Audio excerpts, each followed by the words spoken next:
अस्सलाम वालेकुम, नमस्कार, आदाब, सत श्री अकाल। मैं हूं आपके साथ नबील अख्तर और इस वक्त आप देख रहे हैं क्राइम हलचल। 24 जून 2024 को देहरादून पुलिस को कुछ लोगों का फ़ोन आया जिन्होंने बताया कि हमारे मोहल्ले में जो नाला है, हमारे मोहल्ले के बाद जो बरसाती नाला है, वहाँ पर कूड़े का ढेर है, उसके अंदर से काफ़ी बदबू आ रही है। 2 दिनों से वहाँ से गुजरना मुश्किल हो रहा है। तो पुलिस फ़ौरन वहाँ पर पहुँची और देखा तो वहाँ पर 2 बच्चियों की लाशें पड़ी हुई थी। एक बच्ची की उम्र लगभग 8 महीने की थी और एक लड़की की उम्र लगभग 15 साल की थी। पुलिस ने दोनों लाशों को वहाँ से उठवाया। लाशें 2 दिन पुरानी थी, क्योंकि गर्मी काफ़ी पड़ रही है तो काफ़ी फूल चुकी थी और थोड़ी दूर पर और बदबू आने लगी। तो एक और लाश वहाँ पर पुलिस को मिली जो एक महिला की थी, जिसकी उम्र लगभग 22 साल थी।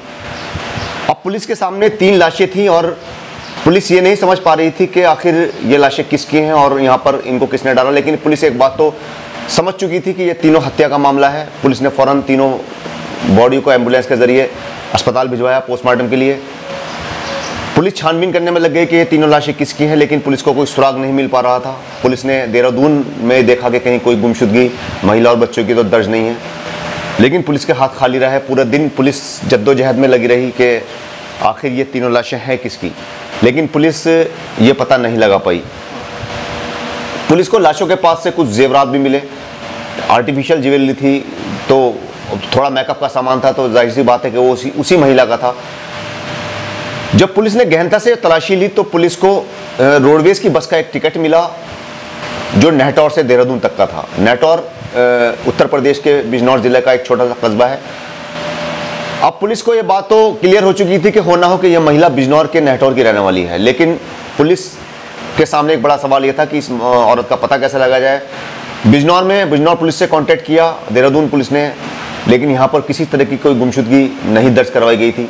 पुलिस ने और ज़्यादा गहनता से जांच की तो ब्लू बर्ड कंपनी एक है देहरादून के अंदर, उसका एक बैग नीले रंग का वहाँ पर पड़ा हुआ मिला।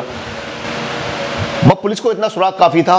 फिर थोड़ी सी और तलाशी ली तो एक और बैग मिला पड़ा हुआ, तो उस पर ब्लू बर्ड कंपनी लिखा हुआ था। अब पुलिस को एक कड़ी मिली थी कि ब्लू बर्ड कंपनी है और नेहटौर की ये महिला है, तो कहीं ना कहीं इनका कनेक्शन है। पुलिस ब्लू बर्ड कंपनी पहुंची और मालूम करा कि नेहटौर का कोई बंदा यहाँ पर काम करता है कि नहीं करता है। तो पता चला कि एक हसीन नाम का युवक जो नेहटौर का ही रहने वाला है और देहरादून में रहकर इसी फैक्ट्री में काम करता था। पुलिस ने उसको पकड़ा, उससे पूछा कि भाई ये बता के कौन है। बोला, शुरू में तो उसने मना किया कि मैं नहीं जानता कि कौन है, लेकिन जब पुलिस ने सख्ती की तो उसने सब कुछ पुलिस के सामने उगल दिया। उस युवक का नाम हसीन था।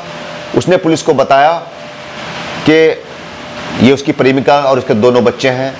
प्रेमिका का नाम रेशमा है जो 22 साल की है, 15 साल की बेटी है जिसका नाम आयत है, 8 महीने की बेटी है जिसका नाम आयशा है। पुलिस ने उससे पूछा कि उसने इन तीनों को क्यों मारा, तो हसीन ने जो बड़ी वजह बताई वो वाकई एक सबक है उन लोगों के लिए जो अपनी शादीशुदा ज़िंदगी के बाद भी कहीं ना कहीं अफेयर करते हैं एक दूसरे से और खुश नहीं है अपनी ज़िंदगी से। तो वो इस बात का आकलन करे कि वो अपनी ज़िंदगी से खुश क्यों नहीं है और उनकी जो ये हवस की ज़िंदगी है ये उनको किस राह तक पहुंचा सकती है, किस हालात तक पहुंचा सकती है। ये इस केस में आपको देखने को मिलेगा कि किस तरह से एक महिला को जब उसका दिल भर गया युवक का, तो उसने किस तरह से उसको और उसके दोनों बच्चों के मौत के घाट उतार दिया। एक बहुत बड़ी सीख आपको इस स्टोरी से मिलने वाली है। तो पुलिस ने जब पता लगाया तो पता ये चला कि हसीन और रेशमा का 2 साल पहले से अफेयर चल रहा था। नेहटौर के दोनों रहने वाले थे। रेशमा शादीशुदा थी, हसीन भी शादीशुदा था, लेकिन हसीन की बीवी की डेथ हो चुकी थी। और रेशमा के पति को जब ये पता चला कि हसीन से इसका अफेयर है तो उसने उसको तलाक दे दिया, उसको छोड़ दिया।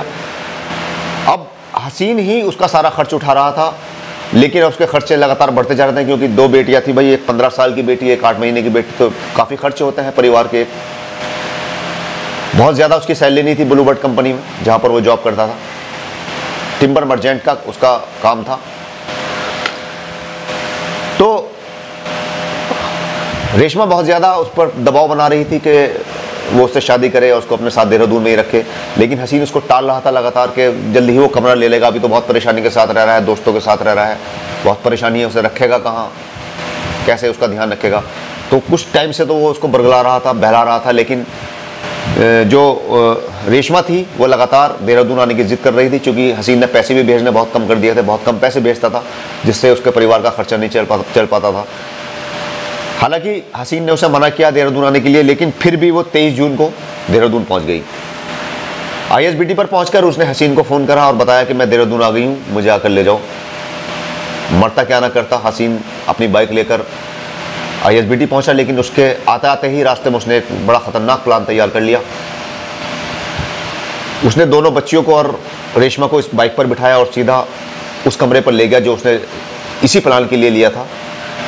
वहाँ ले जाकर रात में उसने खाना वाना खाकर जब रेशमा सो गई तो उसने पहले दोनों बच्चियों का गला दबाया और फिर रेशमा को भी मौत के घाट उतार दिया। अब ये तीनों का कत्ल कर चुका था और इसके सामने सबसे बड़ी परेशानी ये थी कि इन लाशों को ठिकाने कैसे लगाया जाए ताकि वो सेफ रहे और पूरी तरह से बचा रहे।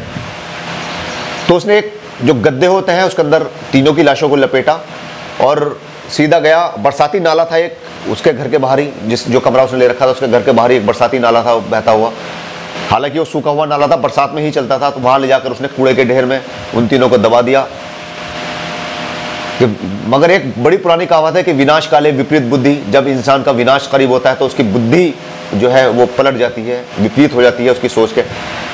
उसने सोचा था कि अब बरसात शुरू होने वाली है, नाले में पानी चलेगा, क्योंकि देहरादून में आपको पता है कि किस तरह से तेज़ पानी चलता है, तो ये गंगा में जो है बह जाएगी, अपना पता भी नहीं चलेगा कि कहाँ चली गई। उसका फ़ोन भी उसने अपने कब्जे में ले लिया था। रेशमा का फ़ोन हसीन के पास था, उसको स्विच ऑफ कर दिया था उसने। लेकिन